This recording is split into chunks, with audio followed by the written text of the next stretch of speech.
சட்டப்பேரவை தேர்தலுக்காக வரும் 5 மற்றும் 6ஆம் தேதிகளில் தமிழ்நாடு வருகிறார்கள் பாஜக தலைவர்கள். மத்திய உள்துறை அமைச்சர் அமித் ஷா, பாஜக தேசிய தலைவர் உள்ளிட்டோர் இந்த தமிழ்நாட்டிற்கு இருப்பதாக கூறப்படுகிறது. வரும் 5 மற்றும் 6ஆம் தேதிகளில் தமிழ்நாடு வருகிறார்கள் பாஜக தலைவர்கள். அமித் ஷா வருகிறார், மத்திய உள்துறை அமைச்சர். அதேபோன்று பாஜக தேசிய தலைவர் நிதின் நபீன் ஏப்ரல் 5 மற்றும் 6இல் தமிழ்நாடு வரவுள்ளதாக கூறப்படுகிறது.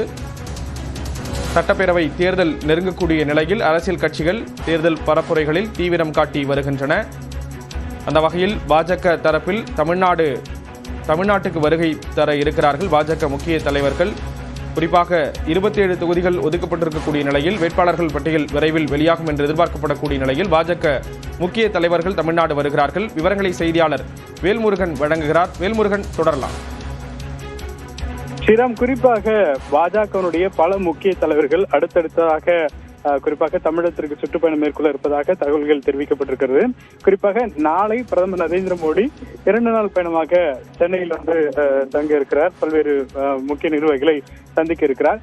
இதே போல 5 மற்றும் 6 ஆகிய 2 நாட்கள்ல குறிப்பாக மத்திய உள்துறை அமைச்சர் அமித் ஷா 6ஆம் தேதியும் அதே போல 5ஆம் தேதி பாஜகனுடைய தேசிய தலைவர் நிதின் நபீனும் தமிழகம் வருவதாக தகவல்கள் தெரிவிக்கப்பட்டிருக்கிறது. குறிப்பாக தமிழகம் வரக்கூடிய அவர்கள் பாஜகவினுடைய அடுத்த கட்ட தேர்தல் வியூகம் எப்படி, குறிப்பாக 27 தொகுதியில் வெற்றி பெறக்கூடிய அந்த சக்திகள் எப்படி இருக்க வேண்டும், குறிப்பாக கூட்டணி கட்சிகளுடன் ஒத்துழைப்புகள் எப்படி இருக்க வேண்டும் உள்ளிட்ட பல விஷயங்கள் இந்த ஆலோசனை கூட்டத்தில் முக்கிய முடிவுகள் எடுக்கப்பட வாய்ப்பு இருக்கிறது. குறிப்பாக பிரதமரை பொறுத்தளவிற்கு நாளை குறிப்பாக சென்னையில் தங்கக்கூடிய நிலையில பாஜகவினுடைய பல முக்கிய நிர்வாகிகளுடன் ஆலோசனை நடத்துகிறார். தேர்தல் வியூகங்கள் கொடுத்து அவர் பேச இருக்கிறார்.